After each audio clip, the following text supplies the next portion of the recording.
A very good evening to you and a warm welcome to the news live on Channel I. I'm Sharifa Tahir. And I'm Dhammike Kanaka. Coming up are your top stories. Now we start with local news. Our lead story this evening, newly appointed ambassador of the European Union to Sri Lanka, Tunglai Marg, says that Sri Lanka has achieved rapid progress within a short period under the present government. The envoy adds that he is extremely pleased by these developments. He made these remarks presenting his credentials to President Maithripala Sirisena at the President's official residence this morning. Tung further said that the European Union extends its fullest support to the efforts of the new government to create reconciliation in the country. The President has expressed hope that the new ambassador would act to further strengthen the strong relations between the EU and Sri Lanka in all sectors, including trade and investment. The President has also expressed thanks to the EU for lifting the ban on Sri Lankan fish exports. He has further pointed out that it would be a tremendous boost for the development of the Sri Lankan apparel industry if the Union takes measures to reimpose the GSP Plus concession. The apparel industry directly contributes towards strengthening the Sri Lankan economy. Minister Mangala Samaravira and President Secretary P.B. Abekon were also present at the occasion.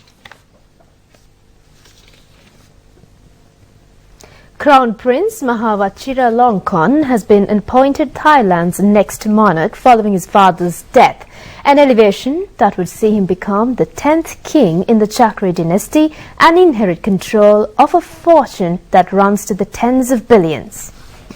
The sole son of King Omibo Adoyede, who died Thursday at the age of 88, Vajiralongkorn would replace the only monarch most Thais alive today have known. While his father was beloved over the course of his 7 decades on the throne, Vajiralongkorn has not attracted the same adulation. Prime Minister Prayut Chan-o-cha said Thursday that Omibo had chosen his successor in accordance with the constitution. Even so, Prayut later said Vajiralongkorn requested a delay in proclaiming him king to give Thais time to mourn his father. He also urged people not to use the transition as a pretext to incite unrest, Prayut said. As Omibo's health deteriorated in recent years, focus turned to Vajiralongkorn and what his reign may look like, given long-running political divisions in Thailand that were exposed by 2 military coups in 8 years, the last in May 2014.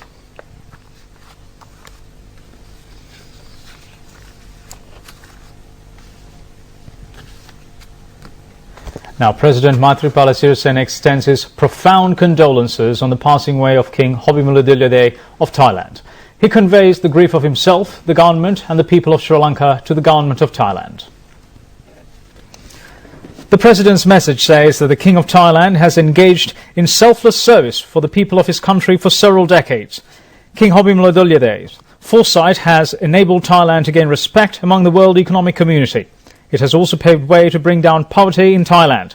He had played a role as of a leader who had exerted enormous effort to bring economic prosperity to his country.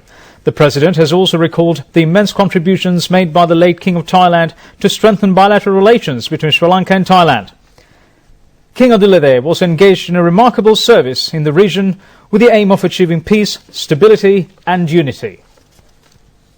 President Maithripala Sirisena is scheduled to leave for India tomorrow afternoon to participate in the BRICS-BIMSTEC Parallel Summit. The 2-day conference will be conducted in Goa City, India. The annual BRICS-BIMSTEC Parallel Summit will be conducted for the 8th occasion. The chairmanship of this session has been entrusted upon India. The Sri Lankan President will be participating in this event on an invitation extended by Indian Prime Minister Narendra Modi. The President is also scheduled to engage in bilateral talks with several heads of states attending the summit. Meanwhile, Prime Minister Ranil Wickremesinghe will leave for Brussels City, Belgium on the 16th of this month.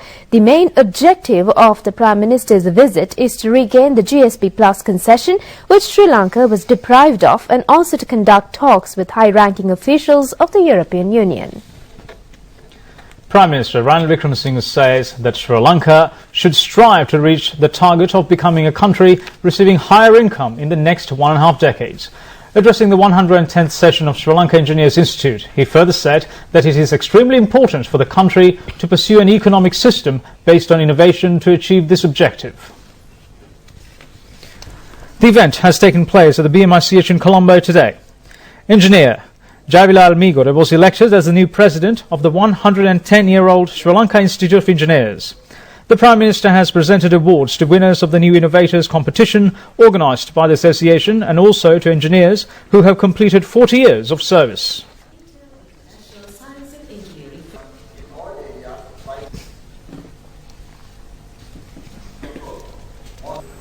Under the government headed by President Maithripala Sirisena, under leadership we have all got together to look at the next stage of development. Now we want to leapfrog because we lost 30 years. And by 2030s, in about 2 decades, or 1.5 decades, become a high income economy. It just ceased to be a low income economy. So let's be a high income economy. As far as the world is concerned, global economic power is shifting to Asia. And within Asia, to the South Asian continent. That's where development will take place. And we are in the center of it. How do we go ahead? How do we utilize this opportunity? This is a once in a lifetime opportunity for us. If you miss this, you are going to miss it altogether. If you miss this, you are going to miss it altogether. The court has ordered today to auction the luxury house located in a 16-acre land in Malwana, said to be owned by the former Minister of Economic Development, Basil Rajapaksa. Pugara Magistrate Ruwan Patirana has instructed to credit the funds from the sale of the property to a court account. The luxurious mansion was constructed on the Gagabeda Road in Malwana during the period of the previous regime. The house and the land were registered under Thirukumar Nadeshan, who is the husband of a relative of Basil Rajapaksa, Mrs. Nirupama Rajapaksa. It has also been pointed out that Thirukumar Nadeshan had sold the property to an architect named Mudita Jayakodi after January 8, 2015. The Police Financial Crimes Division has filed a case at the Pugara courts on a complaint received by a contractor who was responsible for the construction of the house. Lawyers of Basil Rajapaksa have informed the courts that their client has no claims to the ownership of the property. Architect Mudita Jayakodi has also informed the courts that the house does not belong to him. As nobody has claimed the ownership of the property, State Attorney and Deputy Solicitor General Tusita Mudalige has requested the courts to sell the house and the land in a public auction and to credit the proceeds to a court account. Further hearings have been postponed till the 10th of January.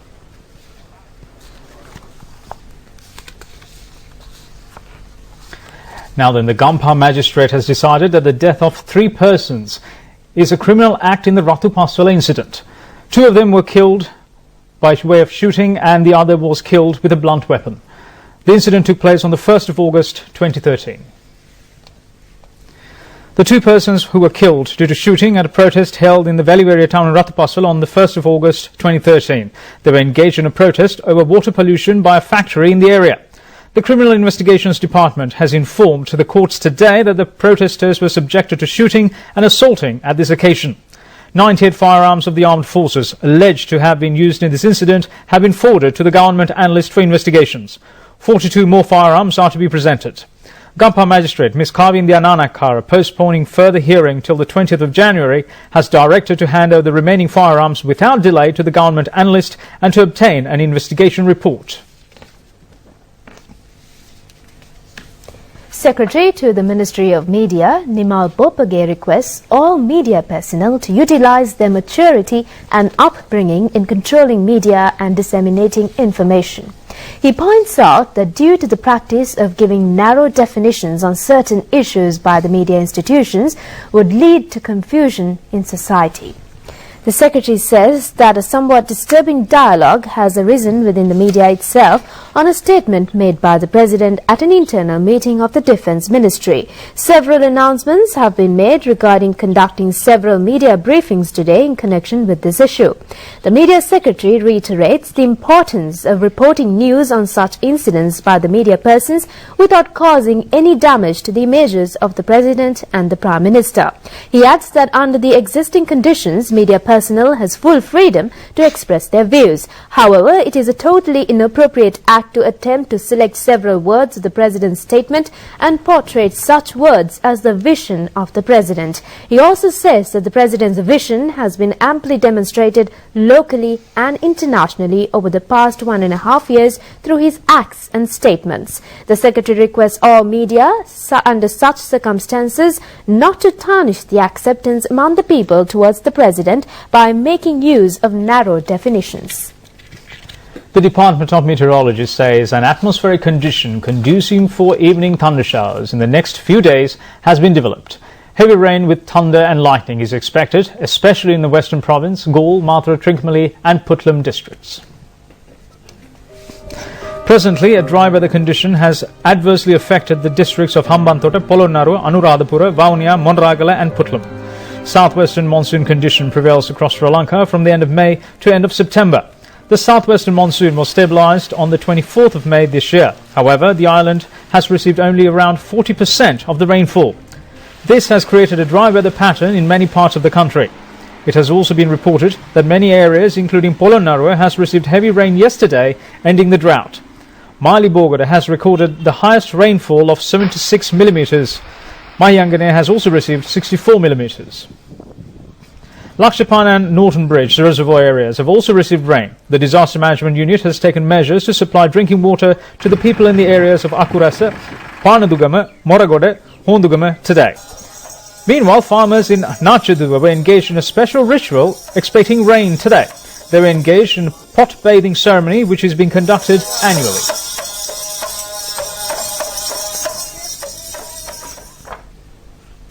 We now deviate momentarily from local news to bring you an update on the U.S. election race. Donald Trump has angrily denied several accusations of groping in a growing controversy over inappropriate behavior with women that is damaging the Republican presidential candidate's chances of winning the November 8th U.S. election. Here's our segment on U.S. election, Battle for the White House.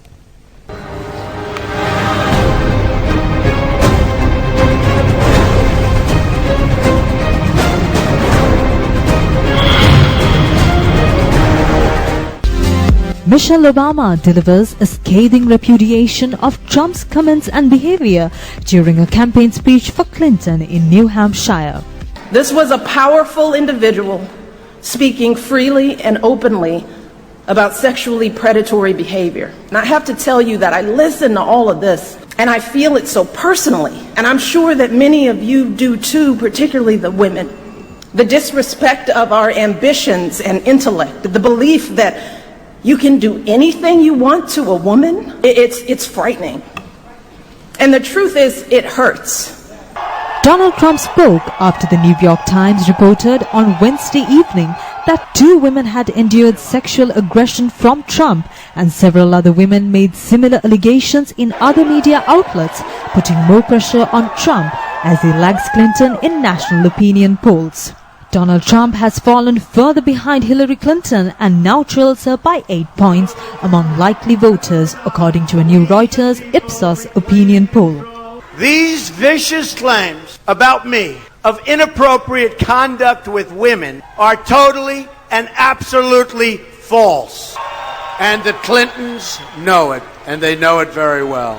We already have substantial evidence to dispute these lies, and it will be made public in an appropriate way and at an appropriate time very soon.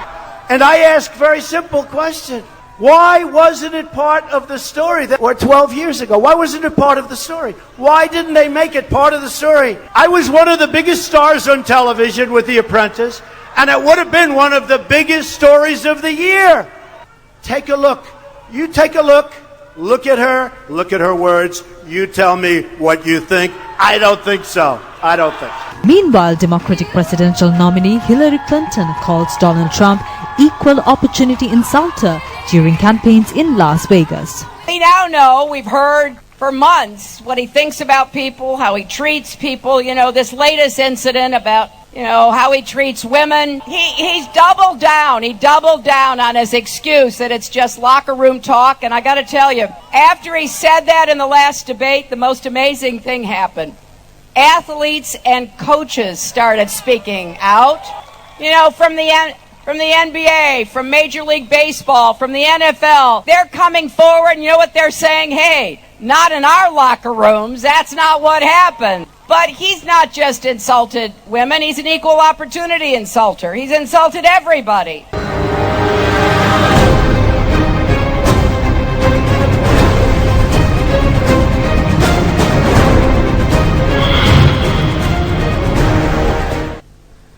Now let's have a look around Asia with Asia in a minute.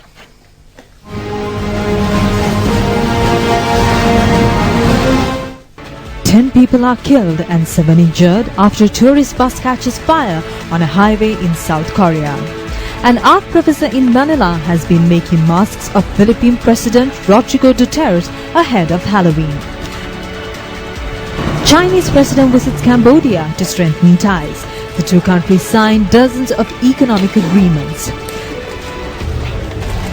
Shares of Samsung Electronics Company Limited trade slightly higher after the company said it expects to take a greater profit hit from the demise of its fire-prone Galaxy Note 7 smartphones.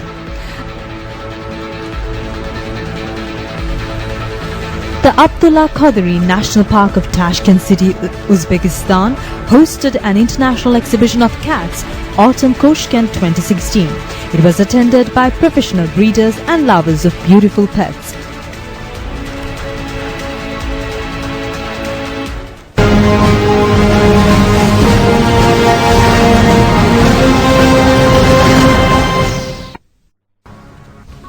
Welcome back, and we continue with news here at home.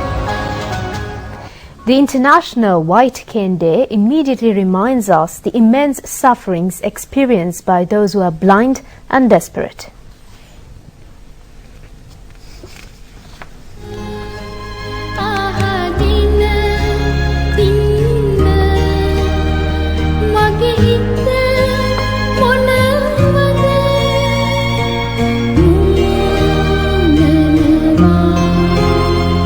The blind have extremely strong minds despite not seeing the light of day.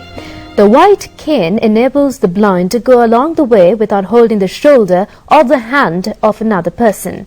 The International White Cane Day national ceremony was conducted at the Apegama premises today with the participation of many persons who were totally blind. This was the first occasion state patronage was accorded to this commemoration, which has been conducted for the past 47 years. It has been pointed out at this occasion that among the basic problems confronted by the blind, the most crucial issues are safer environment, proper education and a good professional life. Minister S.B. Dissanayake has presided over the ceremony. To symbolize the event, white canes and bags were handed over to persons with visual disabilities and braille machines to the university students. Prizes and tape recorders were also presented to those who excelled in the GCE Advanced Level examination last year. The minister has also presented a souvenir to the child Sartu Paveen Rajapaksha, who has secured 181 points at the Grade 5 scholarship examination.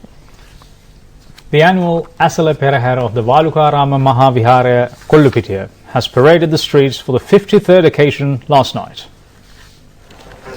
President Maithripala Sirisena and Prime Minister Ranil Wickremesinghe were engaged in religious observances prior to the commencement of the parade. The Perahera was highlighted with colourful cultural events and the presence of several tuskers. Chief incumbent of the Valukarama Mahavihara Kollupitiya, Venerable Maharagama Nanda Thera, has organised the event.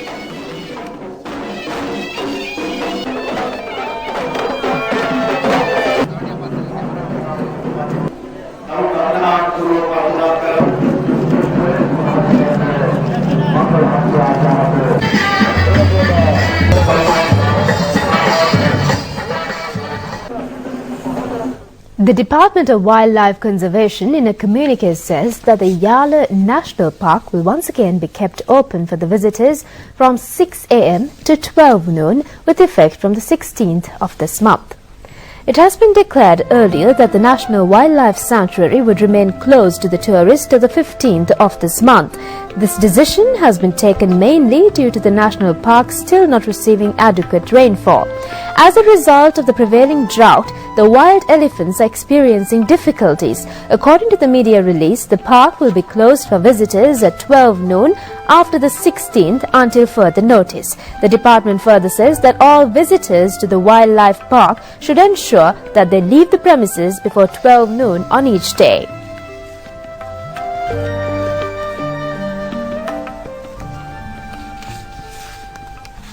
The government of Germany extends its fullest support to the efforts of the government of good governance in Sri Lanka to fulfill its development targets.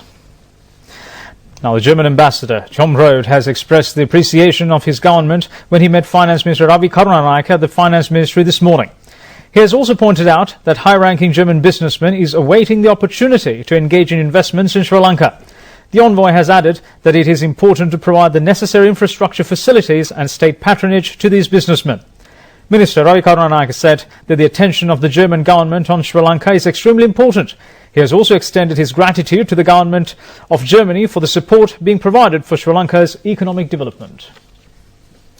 The all shares price index closed at 6,482.54 points, dropped by 4.59 points, and the S&P SL20 index closed at 3,615.12 points, also dropped by 0.36 points at the end of trading in the Colombo Stock Exchange today.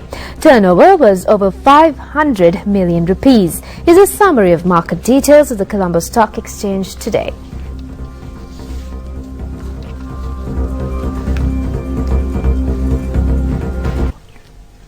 That's it on local news. We'll be back with international stories.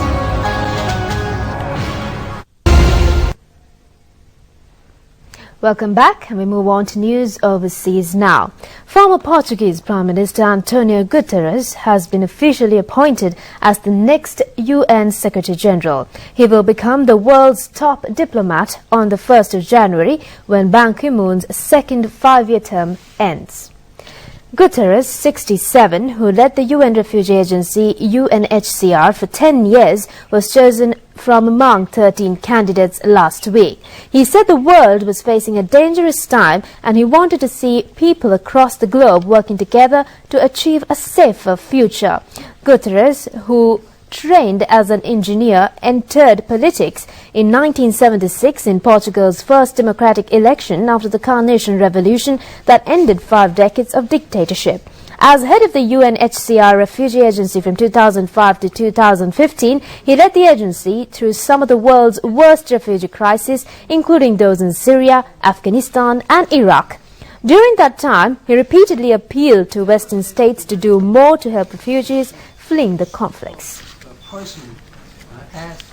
Now, President Maithripala Sirisena has congratulated today the new UN Secretary-General Antonio Guterres and assured that Sri Lanka would continue its close engagements with the World Organization. In a letter to Guterres, the President said that Sri Lanka had been an active member of the United Nations for more than 6 decades, and since the 2015 January presidential election, he had taken every endeavour to renew and restore the country's meaningful engagement with the UN. The President has also stated in his message that Sri Lanka looks forward to the continued engagement of this relationship during the tenure of the new Secretary-General. Prime Minister Ranil Wickremesinghe has also extended warm congratulations to Antonio Guterres today on his appointment of the next Secretary-General of the United Nations. In his message, Prime Minister has stated that he was confident that with the extensive experience as both the Prime Minister of Portugal and the UN High Commissioner for Refugees, Guterres would lead the UN on a path that will ensure a peaceful and prosperous future for the world. We now move on to some international news from around the world in brief.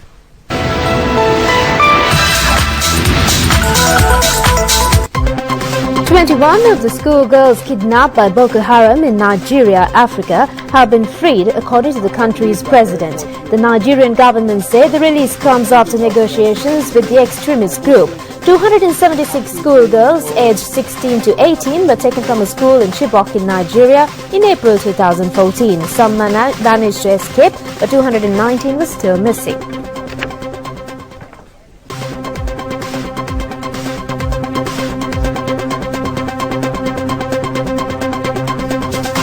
Russia and India are expected to sign a deal tomorrow for the delivery of an advanced air defense system to Delhi. The S-400 missiles are Moscow's most sophisticated aircraft defense system.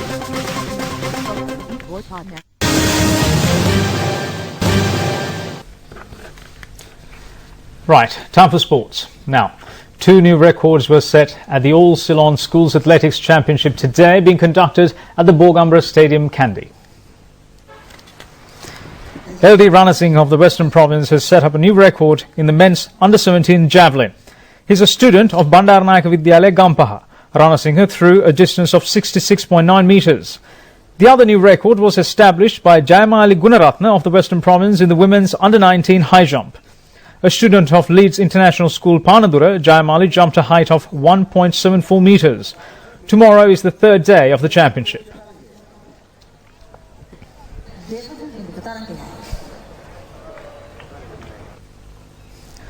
The West Indies A team secured a 330-run victory in the second 4-day unofficial test against Sri Lanka A today. The West Indies team scored 509 runs in the first innings. The Sri Lanka A team was able to score only 245 runs in their first innings. The West Indies have scored 216 runs in the second innings and have given a target of 481 runs for Sri Lanka for victory. But the Sri Lankan team was all out for 147 runs in the second innings. The third unofficial test match between the two countries will commence at the Dambul International Stadium on the 18th of this month.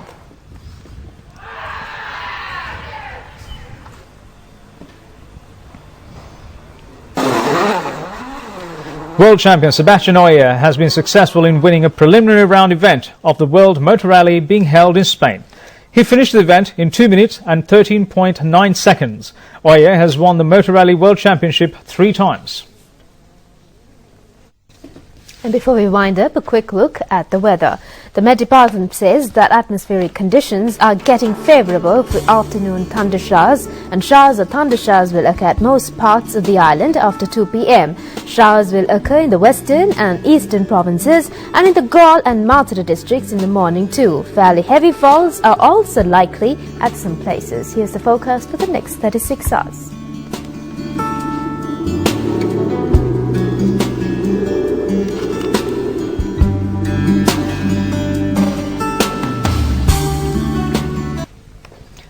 And that's all from us at Rupavahini Channel English News. Thanks for watching.